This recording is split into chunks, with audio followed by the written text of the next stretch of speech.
다 함께 자리에서 일어나 살아계신 하나님께 예배를 드리겠습니다. 몸이 불편하신 분은 자리에 앉아 계셔도 됩니다.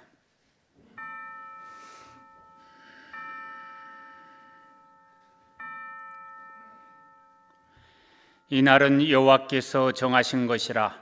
이날에 우리가 즐거워하고 기뻐하리로다. 아멘.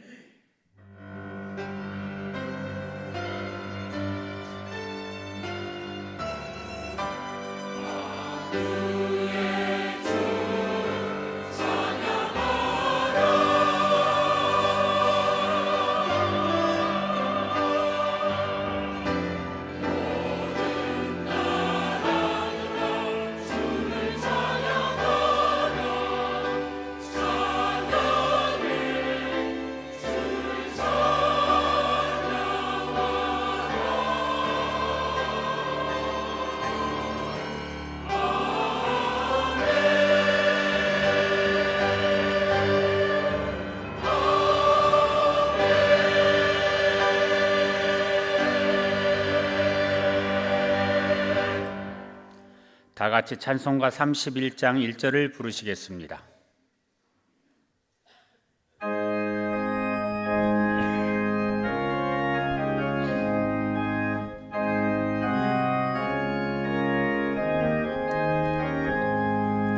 찬양하라 복되신 구세주 예수. 백성들아 사랑을 전하세. 경배하라 하늘의 정군과 천사. 주님 앞에 영광을 돌리세. 목자같이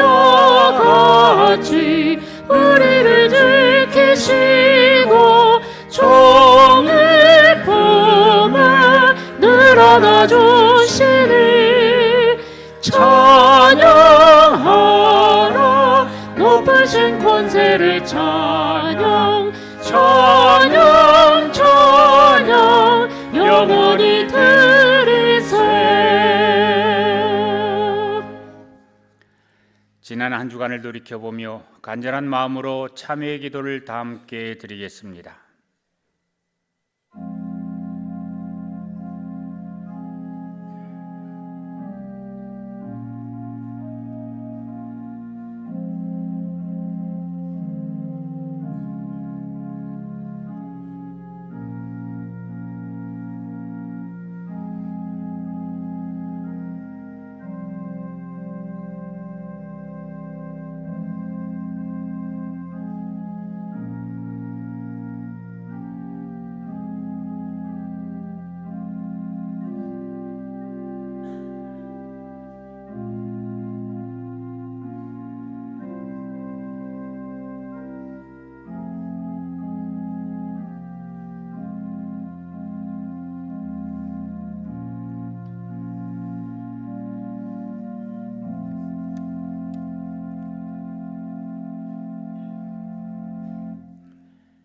사랑하는 자여, 악한 것을 본받지 말고 선한 것을 본받으라. 선을 행하는 자는 하나님께 속하고 악을 행하는 자는 하나님을 배웁지 못하였느니라. 아멘. 다 함께 자리에 앉으신 후 교동문 52번 시편 119편을 교독하겠습니다. 교동문 52번 시편 119편입니다. 청년이 무엇으로 그의 행실을 깨끗하게 하리이까? 주의 말씀만 지킬 따름이니이다.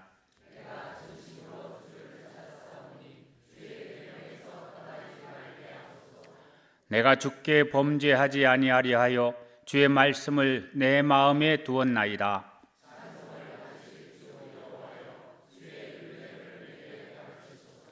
내가 주의 법도들을 작은 소리로 읊조리며 주의 길들에 주의하며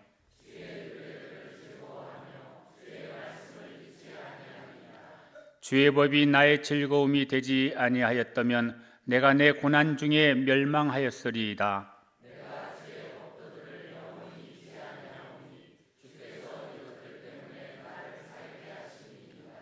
나는 주의 것이오니 나를 구원하소서.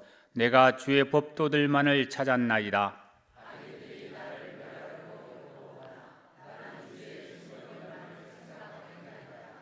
내가 보니 모든 완전한 것이 다 끝이 있어도 주의 계명들은 심히 넓으니이다.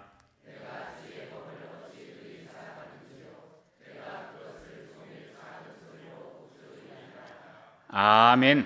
다 같이 찬송가 498장을 부르시겠습니다.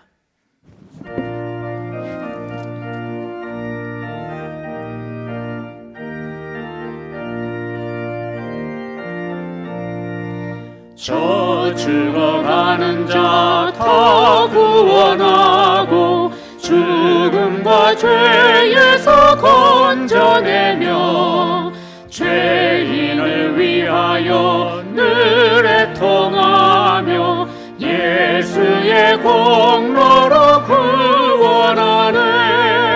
저 죽어가는 자 예수를 믿어 그 은혜 힘입어 다 살겠네. 주 믿지 않은 자 불쌍히 여겨 참 회개할 때를 기다리네.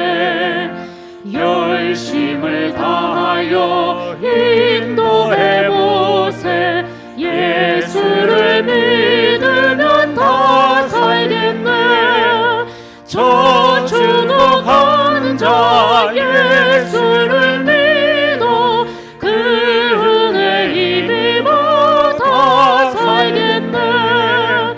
저 죽어가는 자 구원해내야 우리의 본문을 다하리니.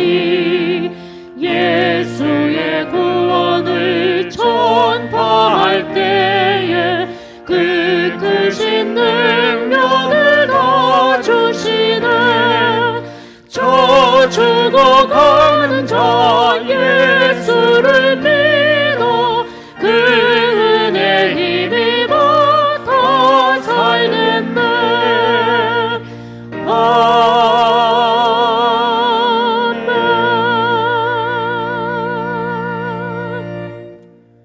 백은천 장로님께서 기도하시겠습니다.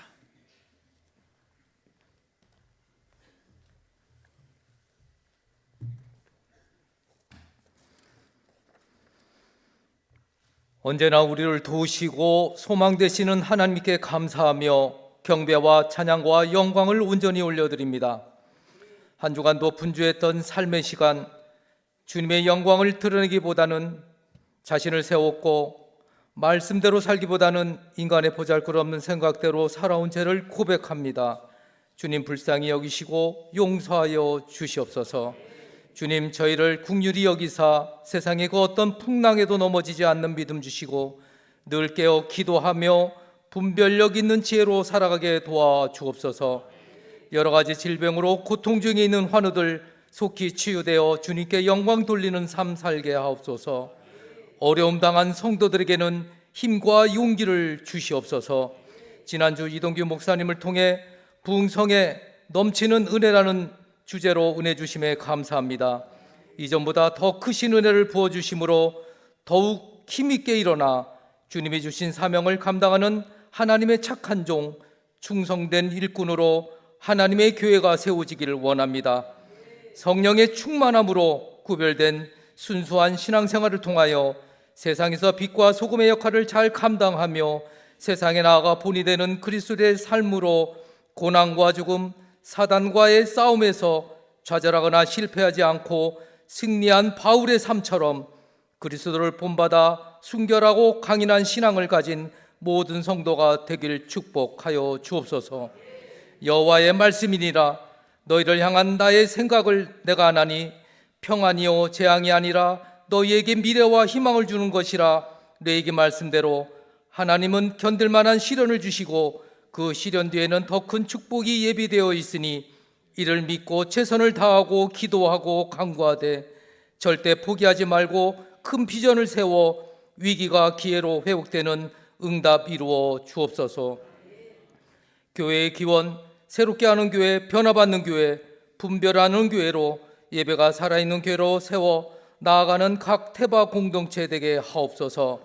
하나님께서 터치전도를 통해 이루시고자 하시는 계획에 모든 성도가 새 힘으로 하나 되어 이 사회와 온 열방까지 뜨겁게 주의 말씀을 증거하여 하나님 나라를 확장하고 복음 전하는 데 앞장서는 교회되게 인도하옵소서. 나라의 지도자 하나님을 경외하고 국민을 사랑하고 오직 공의와 정직과 불의와 타협하지 않는 지도자들로 세워지게 하옵소서. 주님, 은혜강성교회를 사랑하시고 섬기시는 박재신 담임 목사님을 위해 기도합니다. 늘 성령 충만하게 하시고 영육 간의 강건함을 허락하시어 영적 싸움에서 승리하게 하시고 여러 많은 사역을 행하실 때마다 지혜와 능력을 더하여 주옵소서. 날마다 새 힘을 주셔서 사명 잘 감당하시는 목사님 되게 하옵소서. 동역하시는 목사님에게도 같은 은혜 허락하여 주옵소서.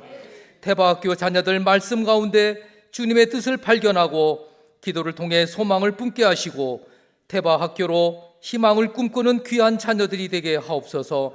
우리 각 태바학교 자녀들 모두가 믿음 충만한 자녀들 되게 주님 인도하여 주옵소서. 수능 시험을 앞둔 자녀들 능력 주시고 동행하시는 하나님 안에서 평안한 마음으로 하나라도 실수하지 않도록 주님 도와주옵소서.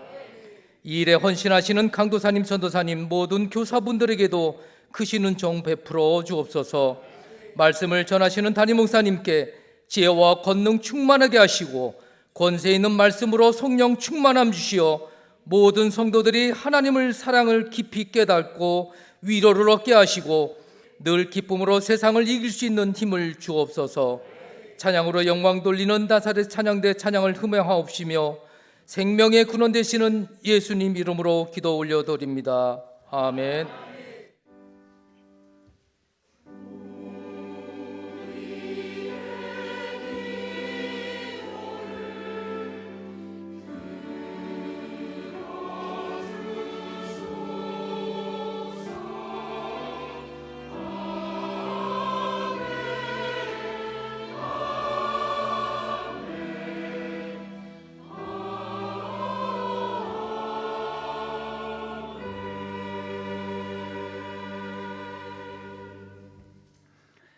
하나님의 말씀은 사도행전 20장 22절에서 24절까지의 말씀입니다.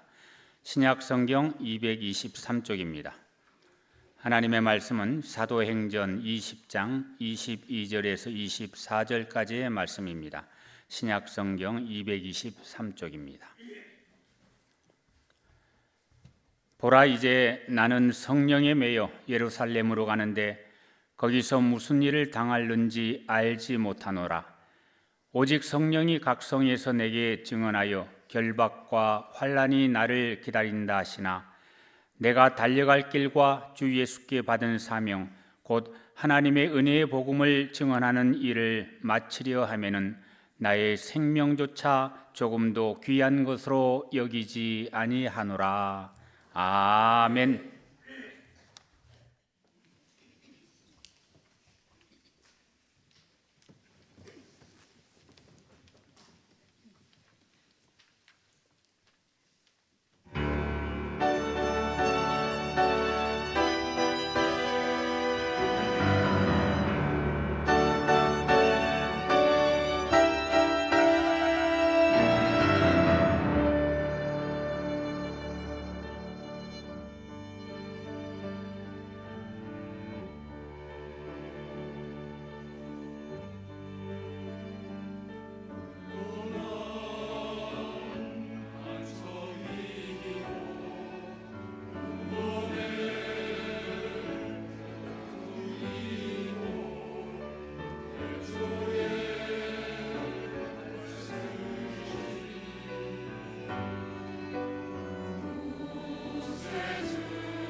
요즘은 반려견을 키우는 분들이 참으로 많이 계십니다.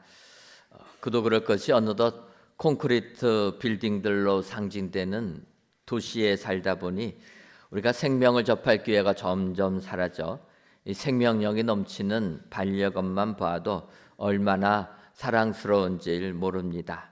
삭막한 이 세상, 정말 주인을 따르는 그 반려견의 눈만 쳐다봐도 마음이 푸근해지고 행복감을 느끼게 합니다.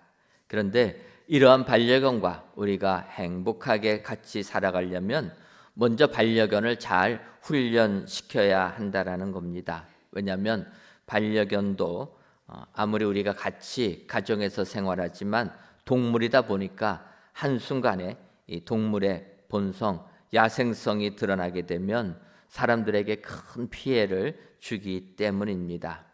그래서 우리 반려견들을 훈련소에 보내가지고 훈련하시는 분들이 이 반려견을 훈련시키는 것을 보게 되면 가장 먼저 하는 것이 이 반려견의 목줄을 채우는 일부터 한다라는 겁니다.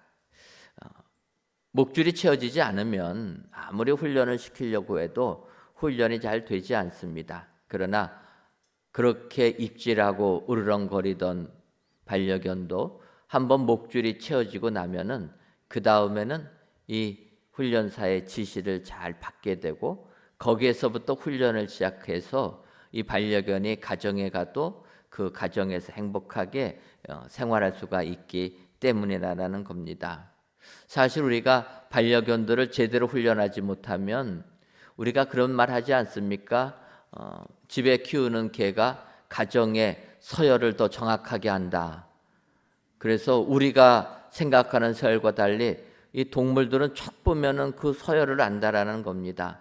그래서 훈련을 되지 아니하면 이 반려견이 자기가 그 집에 자라나는 어린 아이들보다도 더 서열이 높은 줄 알고, 그래서 부모가 이 아이들을 사랑하면 아이들을 물어버린다는 겁니다. 그래서 확실하게 훈련을 시킬 때 이 가정에서 자라나고 함께 생활하는 이 가정이 행복하게 또 기쁘게 살 수 있다라는 겁니다. 이렇게 예를 들면 죄송하지만 어찌 보면 우리의 인생도 마찬가지라 이렇게 생각을 할 수가 있습니다. 성경을 보게 되면은 사도 바울이 예수님을 핍박했습니다. 교회를 핍박하고 예수님 믿는 사람들을 핍박하기 위하여서 다메섹까지 흩어진 그리스도인들을 잡으러 다메섹으로 가는 도중에 부활하신 예수님을 만나게 됩니다.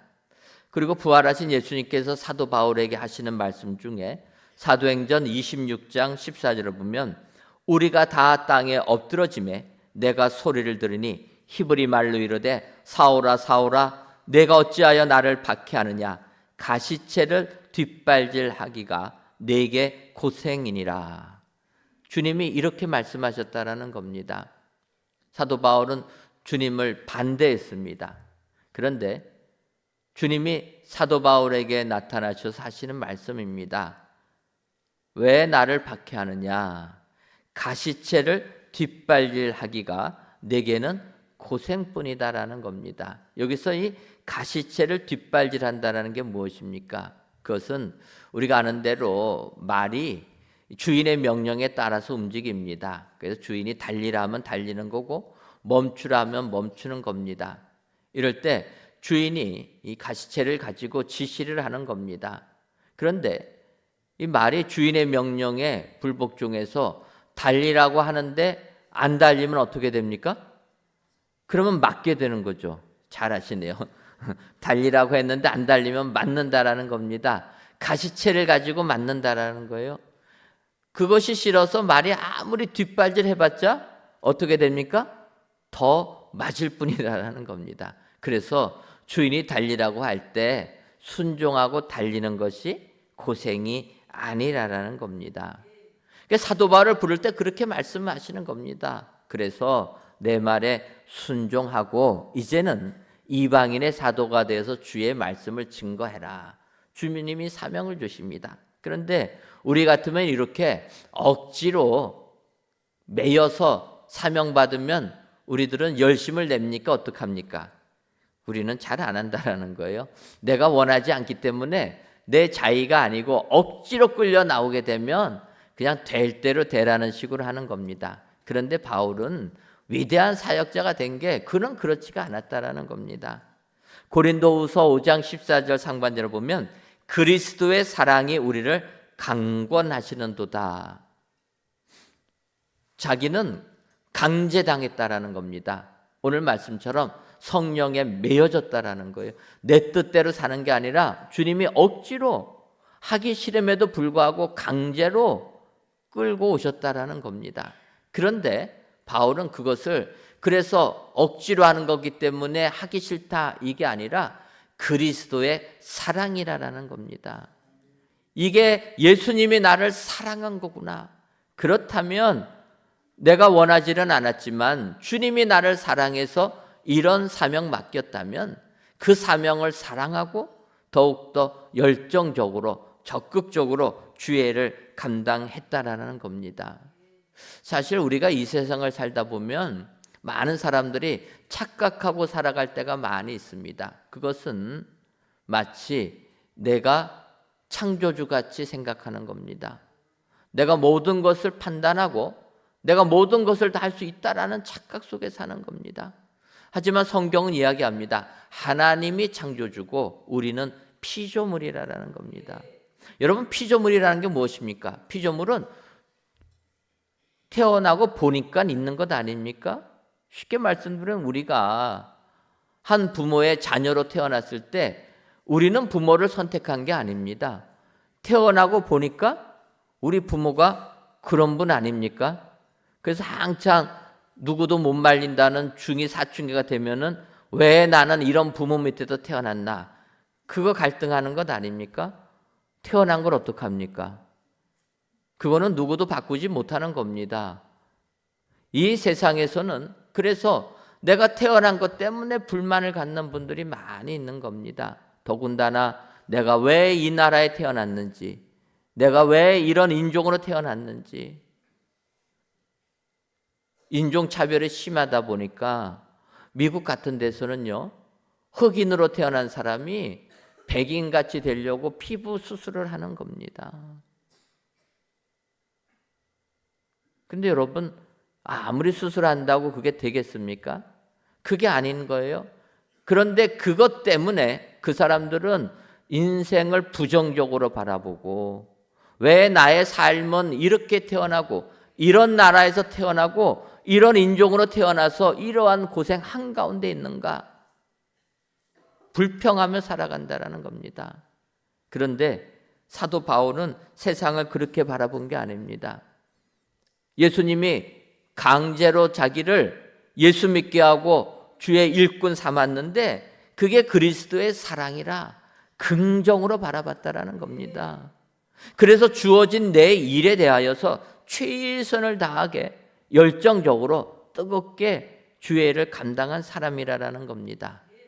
이제 오늘 본문을 들어가게 되면 오늘 이 본문은 사도 바울이 3차 전도여행 끝부분에 이제 모든 전도여행을 마치고 밀레도에 있었을 때 에베소 장로님들을 초청해서 그들하고 마지막 인사를 나눈 내용 속에 나오는 내용입니다. 오늘 본문의 이야기를 하면서 25절에 읽지는 않았지만 25절에 보면 바울이 이제 내가 너희들을 다시를 못 본다 하니까 에베소 장로님들이 너무나 마음이 안타까워서 그를 전송까지 하는 이런 마음이 찡한 부분입니다. 이럴 때 사도 바울이 이제 오늘 본문 사도행전 20장 22절에서 이렇게 얘기합니다. 보라, 이제 나는 성령에 매여 예루살렘으로 가는데 거기서 무슨 일을 당할는지 알지 못하노라. 사도 바울이 3차 전도행을 거의 마쳐가면서 이제 성령에 매여서 예루살렘으로 간다 고백합니다. 이 부분을 보게 되면 이 부분은 사실은 성령에게 매였기 때문에 성령이 이끄시는 대로 이제 나는 예루살렘까지 가게 된다 이야기하는 겁니다. 그런데 예루살렘에서 어떤 일이 벌어질지는 전혀 모르지만 오직 성령의 이끌리심을 받아서 자기는 주의 일을 감당하기 위하여 예루살렘으로 간다라고 고백하고 있는 것입니다. 어찌 보면 사도 바울의 이 신앙관, 믿음관이 오늘 이 본문에 다 배어나고 있음을 알 수가 있다라는 겁니다. 오늘 이 시간 열정적으로 온 세상에 복음을 증거한 사도 바울, 그의 신앙관이 어떠해 있는가 한번 살펴보시고 정말 성령에 매여 그 길을 가는 사람이 어떤 사람인가 바울의 모습을 배우셔서 오늘도 주님의 일을 감당하시고 주님의 칭찬을 받으시는 은혜의 모든 성도님들 되시기를 주님의 이름으로 축원합니다. 그렇다면 사도 바울처럼 성령에 매여 그 길을 가는 사람은 어떤 사람입니까? 먼저는 알지 못하고도 가는 사람입니다. 앞서서 읽은 사도행전 20장 22절을 다시 보면 보라 이제 나는 성령에 매여 예루살렘으로 가는데 거기서 무슨 일을 당할는지 알지 못하노라 이렇게 말씀합니다. 성령에 매여서 가는데 어떤 일을 당할지는 전혀 알지 못한다는 겁니다. 여러분, 우리가 알지 못하는 길을 가는 것은 참으로 어렵습니다. 지금은 내비게이션이 있어서 알지 못하는 그 길도 쉽게 찾아가지만 예전에는 알지 못하는 곳, 그래서 장례 한번 문상하러 가려고 시골 가면은요 몇 시간을 헤매는 것 아닙니까? 알지 못하는 길을 가는 것은 사람으로 하여금 두렵게 만든다라는 겁니다. 그래서 못 가게 만든다라는 겁니다. 그런데 사도 바울은 우리 인생의 길이 이렇게 알지 못하는 길을 가는 거지만 그러나 성령에 매여서 힘차게 그 길을 간다라는 겁니다. 여러분, 우리가 잘 아는 대로 알지 못하는 길을 갔던 그 인생의 길을 갔던 믿음의 조상 아브라함이 있습니다. 아브라함이 믿음의 조상이라고 일컬음을 받게 되는 이유가 있다라는 겁니다. 어떤 이유입니까? 창세기 12장 1절을 보면 여호와께서 아브라함에게 이르시되 너는 너의 고향과 친척과 아비의 집을 떠나 내가 내게 보여줄 땅으로 가라. 하나님이 이렇게 말씀을 하십니다. 그런데 그 말씀에 아브라함이 순종했다라는 겁니다. 어떤 순종입니까? 먼저 너의 고향과 친척과 아버지의 집을 떠나라라는 겁니다. 여러분, 부모의 집을 떠나는 게 쉽지가 않습니다. 요즘도 그런 말 있지 않습니까? 집 떠나면 제가 말을 안 하지만 고생이다. 표준어라고는 하는데 아무래도 어감이 안 좋아서 집 떠나면 고생이라는 거예요. 맞는 것 아닙니까? 집 떠나면 뭐 따뜻하게 잘 곳 있습니까? 집 떠나면 부모님이 해주시는 맛있는 음식이 있습니까? 모든 게 다 고생 아닙니까? 그런데 하나님께서 아브라함에게 집을 떠나라는 거예요. 너의 기득권을 다 포기하고 신앙의 여정으로 새로운 삶으로 출발하라는 겁니다. 그래서 아브라함은 거기에 순종합니다. 그런데 그 다음에 하나님이 뭐라고 말씀하시냐면 내가 네게 보여줄 땅으로 가라라는 거예요. 우리가 어디를 가려면 목적지가 있어야지 떠나는 것 아닙니까? 목적지가 없이 가는 것은 우리는 불안해서 가지를 못하는 겁니다. 그런데 하나님께서 아브라함에게 말씀하신 것은 내가 너에게 보여준 땅이 아니라 보여줄 땅이라는 거예요. 아직 너의 눈에 보인 게 없다라는 겁니다. 어디로 가라고 알려주지도 않았다라는 겁니다. 앞으로 알려줄 테니까 나를 믿고 부모 집을 떠나라라는 겁니다. 이 하나님의 말씀에 아브라함이 순종했다라는 거예요. 우리는 눈에 확실한 것이 있을 때만 움직입니다. 그런데 아브라함은 그렇지가 않았다라는 거예요. 하나님의 말씀에 순종해서 본토 친척 아버지의 집을 떠났고 그리고 아직 보여주시지도 않은 땅, 보여줄 땅을 향하여서 그는 길을 떠났다라는 겁니다. 이렇게 인생에 보이지 아니한 감추어진 가려지는 길을 떠날 때 아브라함은 믿음의 조상이라 일컬음을 받게 되었다는 겁니다. 오늘 본문에 나오는 사도 바울은 성령에 매여서 알지 못하는 길을 떠났다라는 겁니다. 어찌 보면 아브라함과 같은 맥락의 사도 바울의 표현이라 이렇게 볼 수가 있는 겁니다.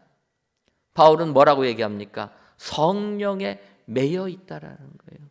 성령에 매여 있다라는 것은 내 의지는 없는 겁니다. 그래서 어떤 분들은 내 의지가 없으니까 부정적으로 바라보지만 사도 바울은 긍정으로 바라보는 겁니다.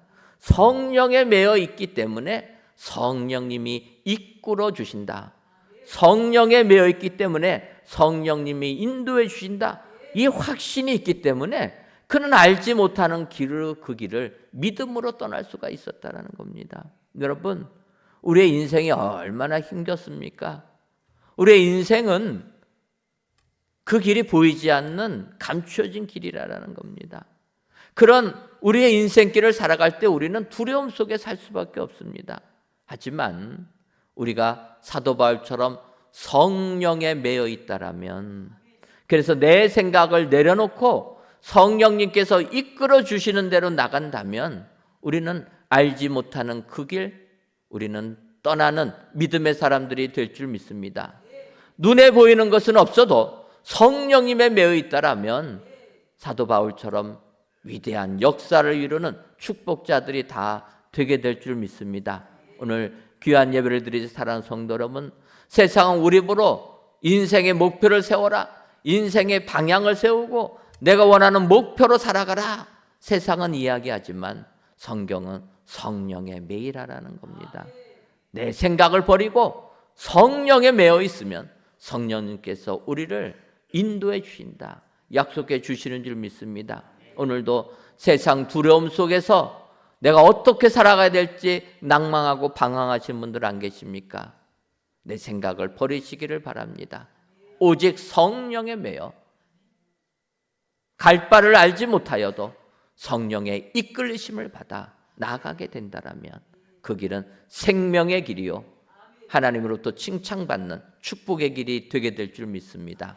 오늘도 성령에 매여서 갈 바를 알지 못해도 그 길을 가는 축복의 성도님들 되시기를 주님의 이름으로 축원합니다. 다음으로 성령에 매여 그 길을 가는 사람은 환난이 기다려도 가는 사람이라, 그렇게 말씀합니다. 사도행전 20장 23절을 보면 오직 성령이 각 성에서 내게 증언하여 결박과 환난이 나를 기다린다 하시나, 이렇게 말씀하고 있습니다. 사도 바울은 앞서서 내가 예루살렘으로 가는데 무슨 일을 당할는지는 전혀 알지 못한다 이야기합니다. 그런데 한 가지 내가 아는 것은 성령님이 내 앞에는 결박과 고난뿐이라는 겁니다. 이거 하나는 확실하게 안다라는 겁니다. 그리고 사도 바울이 이제 밀레도를 떠나서 예루살렘까지 가는 도중에도 계속적으로 성령님께서는 이 부분을 이야기해 주신다라는 겁니다. 앞서도 말씀드렸지만 밀레도에서 에베소 장로님들을 만나서 마지막 헤어지는 아쉬운 인사라는 과정에 나온 내용이 오늘의 본문입니다. 그리고 에베소 장로님들과 눈물의 이별을 한 다음에 사도 바울이 두로로 오게 됩니다. 두로로 오니까 거기 또 주의 제자들, 그래서 사도행전 21장 4절 하반절을 보면 제자들이 성령의 감동으로 바울더러 예루살렘에 들어가지 말라 했다 이야기합니다. 두로에 도착했더니 주의 제자들이 바울에게 이야기하는 겁니다. 성령의 감동으로 성령님의 음성을 듣고 바울에게 예루살렘으로 가지 말 것을 권했다라는 겁니다. 또 두로를 떠나서 가이사랴로 오게 되니까 거기에는 아가보라고 하는 선지자가 유대로부터 내려와서 바울과 제자들에게 이야기하는 겁니다. 사도행전 21장 11절을 보면 우리에게 와서 바울의 띠를 가져다가 자기 수족을 잡아매고 말하기를 성령이 말씀하시되 예루살렘에서 유대인들이 이같이 이 띠 인자를 결박하여 이방인의 손에 넘겨주리라 하거늘. 사도 바울이 예루살렘 가는 것을 막고 있는 겁니다. 이것은 아가보라고 하는 선지자인데 그 선지자가 이야기합니다. 바울의 띠를 가지고 와서 자기 수족에다 이 띠를 잡아매면서 하는 겁니다. 성령님이 말씀하시되 예루살렘으로 가게 되면 유대인들이 이 띠의 임자를 이렇게 결박하여서 이방인에게 넘겨주니까 들어가지 말라라는 겁니다. 그때 사도 바울은 21장 3절에 얘기합니다. 바울이 대답하되 여러분 어찌하여 울어 내 마음을 상하게 하느냐. 나는 주 예수의 이름을 위하여 결박당할 뿐 아니라 예루살렘에서 죽을 것도 각오하였노라. 여러분, 사도 바울은 성령님이 해주신 그 말씀 그대로 인정하지만 예루살렘을 가겠다고 이야기하는 겁니다. 여기서 보게 되면 우리들의 성령님의 음성을 어떻게 듣고 어떻게 해석하느냐가 중요하다는 겁니다. 앞서도 말씀드렸지만 사도 바울도 성령님의 음성을 들어서 예루살렘을 가게 되면 결박당하는 것을 알았습니다. 두로에 있는 제자들도 성령의 감동을 받아서 바울이 예루살렘 가면 고난당할 걸 알아서 막았다라는 겁니다. 아가보는 아예 바울의 띠를 가지고 와서 예루살렘에 가게 되면 결박당하고 이방인의 손에 넘겨질 것이다. 성령님이 나에게 이렇게 말씀하셨다 하면서 사도 바울의 예루살렘 행을 막았다라는 겁니다. 여기서 보게 되면 성령님은 일관되게 이야기합니다. 사도 바울이 예루살렘에 가게 되면 고난받고 결박당한다. 일관되게 이야기합니다. 그런데 이 성령님의 그 음성을 사람마다 해석이 달라진다라는 겁니다. 주의 제자들은 어떻게 합니까? 그러기 때문에 사도 바울 예루살렘에 들어가면 안 된다라는 겁니다. 사도 바울은 어떻게 합니까? 그럼에도 불구하고 주의 복음 증거하기 위하여서는 예루살렘에 가야 된다라는 겁니다. 여러분, 하나님은 우리에게 오늘 이 시간에도 우리 각자에게 동일하게 하나님의 말씀을 주십니다. 문제는 우리가 그 하나님의 말씀을 어떻게 해석하느냐에 따라서 하나님께 영광을 돌릴 수가 있고 어떨 때는 하나님의 책망을 받을 수도 있다라는 겁니다. 여러분, 그래서 우리는 하나님의 말씀을 믿음으로 해석해야 되는 겁니다. 사도 바울은 뭐라고 얘기합니까? 하나님께서 복음 전하라고 했으니까 내가 예루살렘에 가서 그리고 로마까지 가서 복음을 전하겠다 작정하고 그 준비 과정 속에 예루살렘을 가는 겁니다. 예루살렘 가게 되면 유대인들이 나를 핍박하지만 내가 하나님께 약속한 결례를 드리고 로마까지 가겠다 작정해서 예루살렘에 들어갔다라는 겁니다. 여러분, 사도 바울이 성령님의 음성을 듣고 복음 전하기 위하여서 결박당할 것 두려워하지 아니하고 예루살렘에 가게 될 때 결국 그는 비록 죄인의 몸이었지만 로마에 가서 주의 복음 증거하여 지금 로마를 통해 온 세상에 복음이 증거되어 위대한 사도로 칭송받게 되었다라는 겁니다. 여러분, 이것이 사도 바울의 위대한 점이라는 겁니다. 성령에 매어서 성령님이 이끄시는 대로 결박과 고난이 환난이 자기에게 눈앞에 있어도 주의 말씀 증거하기 위하여 예루살렘으로 가는 그가 하나님의 일꾼으로 사용받게 된다라는 겁니다. 지금 우리가 2024 은혜광성 터치전도 대행진을 하고 있습니다. 특별히 새벽마다 우리가 새벽 터치라 해서 작정하고 새벽 기도에 나오고 있습니다. 분과별로 특송도 하는데 특송하시는 분들을 볼 때마다 마음이 너무나 뭉클해집니다. 오시는 분들이 차 타고 거의 1시간 거리 되는 분들도 오시는 거예요. 빨리 전도해서 그런 분들 안 오시고도 새벽 예배 드릴 때 성도님들이 차야 되겠다. 그런 생각해 봅니다. 우리가 새벽에 느헤미야서를 가지고 묵상하고 은혜를 받고 있습니다. 느헤미야가 어떤 사람입니까? 예루살렘 성이 회파됐다는 얘기를 듣고 그래서 그 성을 재건하기 위하여서 예루살렘으로 달려간 사람입니다. 그가 예루살렘으로 가기까지는 너무나 큰 어려운 문제가 그 앞에 산적했다라는 겁니다.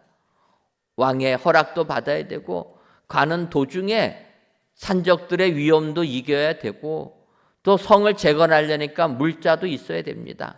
하지만 그는 하나님께 기도하고 그 일을 진행하여서 52일 만에 예루살렘 성벽을 재건한 축복자가 되었다라는 겁니다.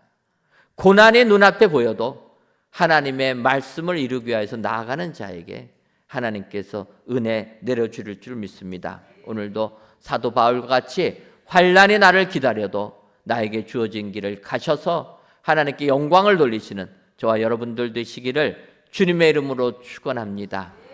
마지막으로 성령에 매여서 그 길을 가는 사람은 사명을 마치려고 하는 사람이라는 겁니다. 24절을 보면 내가 달려갈 길과 주 예수께 받은 사명 곧 하나님의 은혜의 복음을 증언하는 일을 마치려 하면은 나의 생명조차 조금도 귀한 것으로 여기지 아니하노라. 사도 바울은 말씀합니다. 하나님의 은혜의 복음을 증언하는 그 일을 마치려 하면은 사명을 마치려고 노력했다라는 겁니다. 왜 그렇습니까? 많은 사람들이 믿음 생활하면서도 마지막을 마무리하지 못하여서 오히려 하나님께 영광을 돌리지 못하고 그 이름을 내려가게 하는 일들이 비일비재하기 때문이라는 겁니다. 그래서 세상에서는 유종의 미라고 합니다.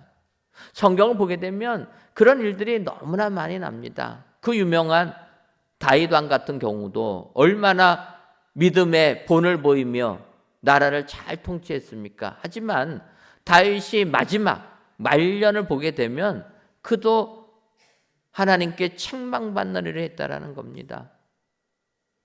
그가 마지막 나이 들어서 열정이 식다 보니까 요압에게 명합니다. 내가 다스리는 이 나라에 인구를 계수해 갖고 와라. 아니 왕이 백성의 숫자 계수하는 게 뭐가 잘못입니까? 그런데 성경은 백성의 숫자를 세는 게 잘못이 아니라 백성의 숫자를 세 가지고 내가 이렇게 이 땅에서 위대한 업적을 이뤘다. 자기 자랑하기 위해서 백성을 세라고 하니까 그것을 하나님이 진노했다라는 겁니다. 내가 너에게 복 줘서 이 나라가 이렇게 커졌는데 하나님께 영광을 돌려야지. 하나님의 은혜에 감사해야지.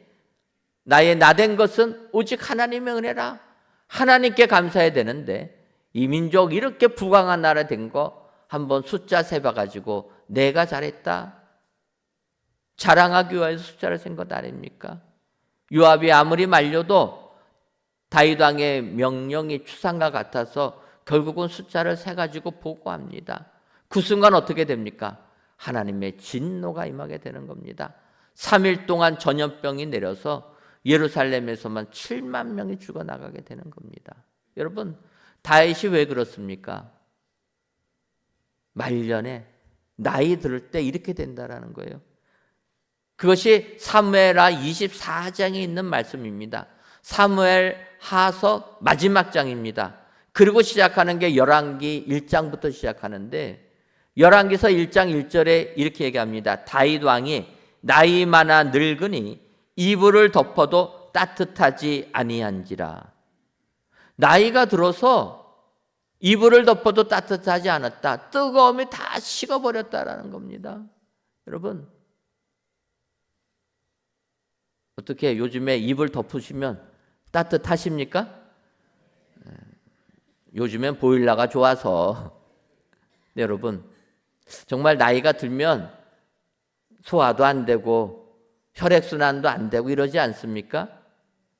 그런데 이게 육체적으로만 볼 것이 아니라 다윗 왕이 나이가 들으니까 열정이 다 식어버렸다라는 거예요. 그 젊었을 때 하나님을 그렇게 찬송하던 열정이 나이가 들고 나라가 평안해지니까 그 열정이 다 사라졌다라는 겁니다. 하나님 찾는 열심은 다 잊어버리고 내가 믿음 생활 잘했구나 착각 속에서 믿음 다 잃어버리니까 이렇게 됐다라는 겁니다. 여러분, 우리는 다윗을 보면서 다시 한번 열정을 되찾아야 될 줄 믿습니다. 우리의 마음에 뜨거운 열정이 생길 때 그러면 우리는 나이 들지 아니하고 젊어질 줄 믿습니다. 뜨거워져야 된다라는 겁니다. 바울은 마지막 유종의 미를 거두지 못했습니다. 하지만 이에 반해서 우리가 아는 대로 삼손은 죽을 때 큰 일을 이룬 사람입니다. 삼손은 태어날 때부터 하나님이 택한 자였지만 그의 삶의 과정은 믿음을 떠난 삶 아닙니까? 이방인 여인의 사랑에 빠져서 한두 명도 아닙니다. 결혼했다 헤어졌다, 결혼했다 헤어졌다. 마지막에는 이방 기생 들릴라 만나가지고 결국은 블레셋에게 잡혀서 두 눈 뽑히고 노예처럼 짐승처럼 살아간 사람 아닙니까? 그 삼손이 하나님께 기도합니다. 이번만은 나를 생각해서 나를 강하게 해달라. 그리고 나서 삼손 조롱하려고 모였던 그 사람들이 모였던 건물의 기둥을 붙잡고 무너뜨려서 성경은 이야기합니다. 삼손이 죽을 때에 죽인 자가 살았을 때 죽인 자보다 더 많았더라. 삼손이 살아서 사사의 일을 하면서 적군을 많이 물리쳤지만 그 숫자보다 그가 죽을 때 죽인 자가 더 많았다라는 겁니다. 바꿔 말하면 삼손은 그의 삶의 과정이 거룩하지 못했어도 마지막에는 칭찬받는 삶을 살았다라는 겁니다. 유종의 미를 거뒀다라는 거예요. 바로 사도 바울은 이런 삶 살기를 원했다라는 겁니다. 사명을 온전하게 마치기를 원했다라는 겁니다. 그래서 그는 성령에 매여서 이 일을 진행했다 이야기하는 겁니다. 여러분, 우리도 사도 바울의 이 모습을 배워야 될 줄 믿습니다. 신앙의 유종의 미를 거둬야 될 줄 믿습니다. 마지막까지 열정이 식지 아니하고 복음에 대한 뜨거움을 가지고 주님이 맡겨준 사명을 감당할 때 하나님께서 우리에게 하늘의 크신 은혜 내려줄 줄 믿습니다. 이 같은 은혜가 저와 여러분들 삶 가운데 넘쳐나시기를 주님의 이름으로 축원합니다. 기도하겠습니다. 하나님, 오늘도 저희들을 사랑하셔서 신령과 진리로 이 귀한 예배를 드리게 하시니 감사합니다. 이 예배를 기뻐 받아 주옵시고 이 시간 성전에서 또는 각 예배 처소에 드리는 이 예배가 하나님께 영광 돌려지는 축복의 예배 되게 하여 주옵소서. 이 시간 성령에 매여 그 길을 가는 사람이라는 제목으로 말씀을 주었사오니 우리 모두가 사도 바울처럼 성령에 매여 주어진 그 길을 담담히 걸어가는 저희들 되게 하여 주옵소서. 이렇게 성령에 매여 그 길을 가는 사람은 알지 못하고도 가는 사람, 환난에 기다려도 가는 사람, 사명을 마치려고 하는 사람임을 알아 오늘도 성령에 매여 성령의 인도하심을 받아 세상 승리하는 우리 모두가 되게 하여 주옵소서. 예수님의 이름으로 기도하옵나이다. 아멘.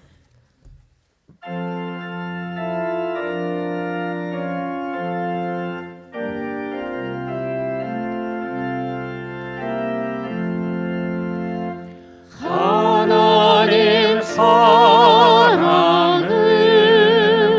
온전한 참 사랑 내 맘에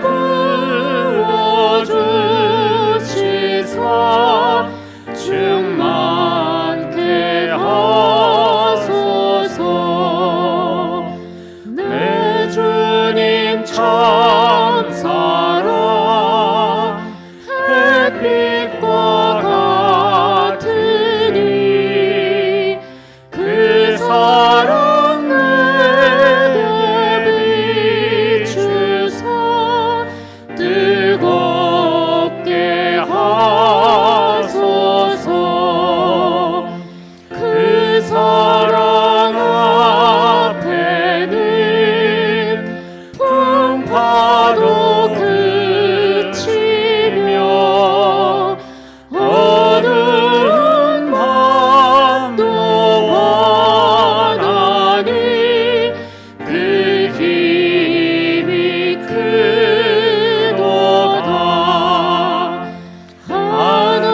4절 다시 한번 하겠습니다. 하나님 사랑은 온전한 참 사랑 내 맘과 영에 채우사 새 힘을 주소서.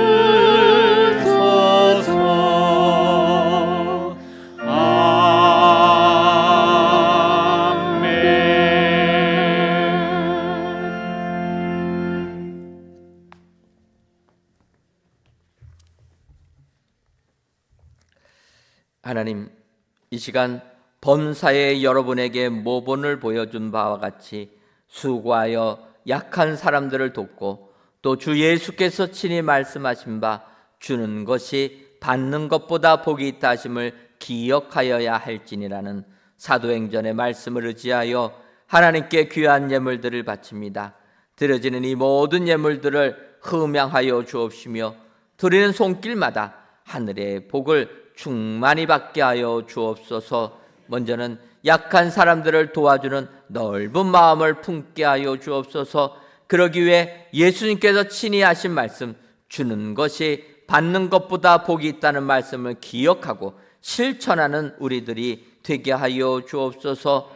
항상 이웃을 생각하며 배려하며 빛과 소금의 역할을 잘 감당하여 하나님 주시는 축복받아 세상 이기는 저희 모두가 되게 하여 주옵소서. 하나님, 지금 온 세계가 어지러운 가운데 있습니다.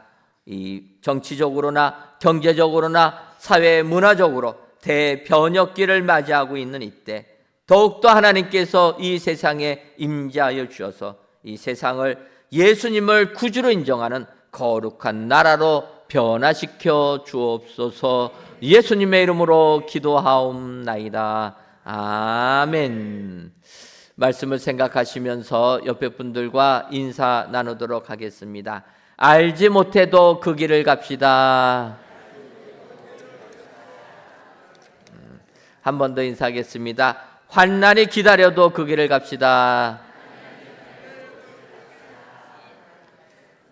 그리 하셔서 성령에 매여 사명 잘 감당하시는 은혜의 모든 성도님들 되시기를 주님의 이름으로 축원합니다. 오늘 저희 교회 등록하신 분들 있습니다. 호명하시면 잠깐 자리에서 일어서 주시고 우리가 박수로 축하하도록 하겠습니다. 오한분, 박유심, 손금순, 이희옥, 이선희, 한양수, 서충강, 김석순, 전성희 성도님 자리 잠깐 일어서 주시면 박수로 환영하도록 하겠습니다. 예, 감사합니다. 감사합니다. 예, 자리에 앉아 주시고 끝나시면 저를 만나 주시고 가시면 감사하겠습니다.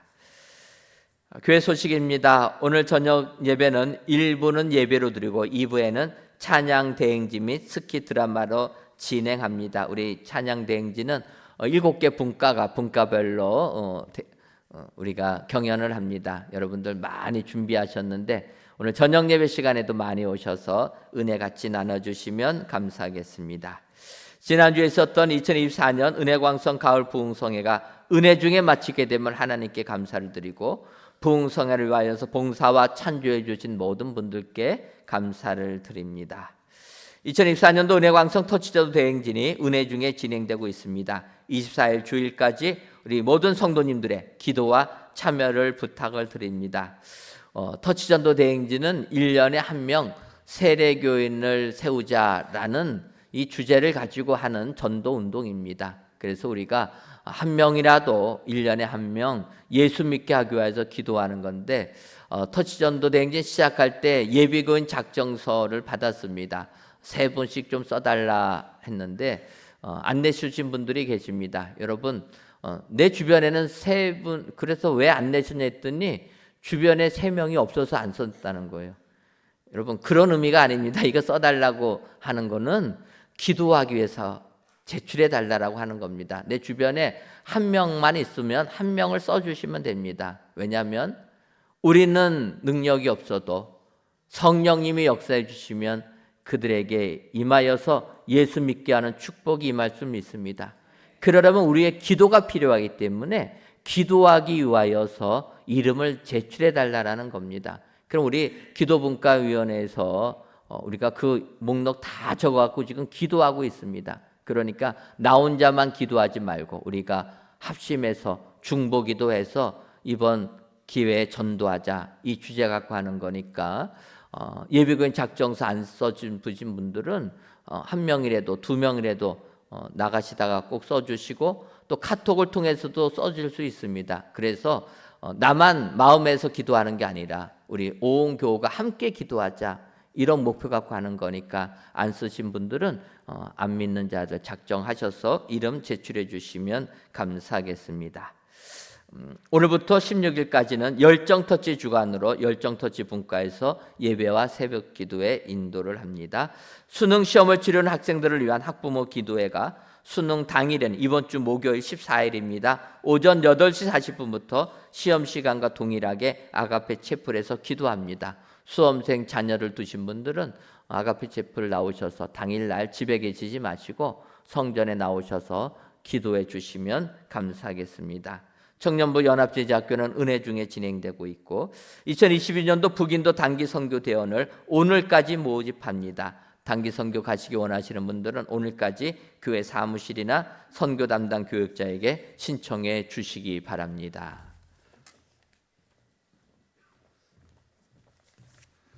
다 함께 자리에서 일어나 찬송가 38장 1절을 부르시겠습니다.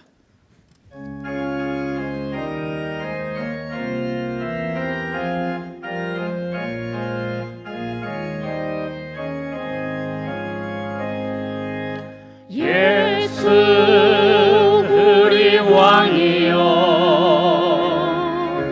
이곳에 오셔서 우리가 왕께 드리는 영광을 받아 주소서. 우리는 주님의 백성, 주님은 우리 왕이라. 왕이신 예수님 오셔서 좌정하사 다스리소서.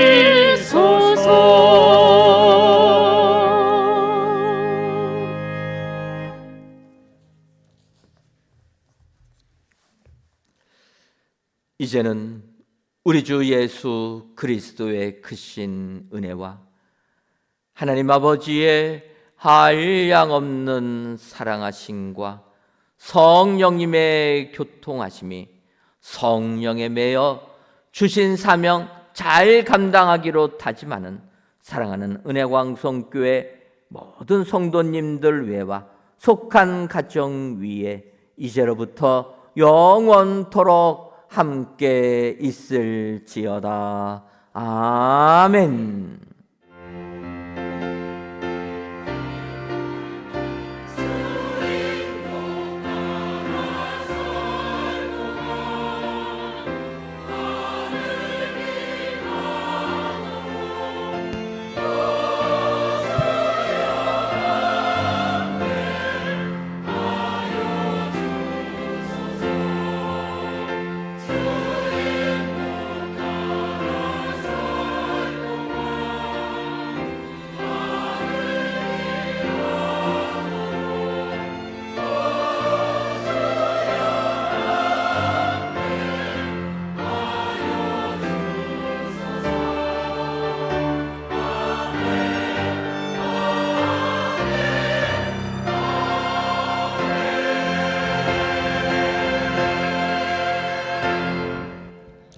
열정 터치 주간이 시작되었습니다.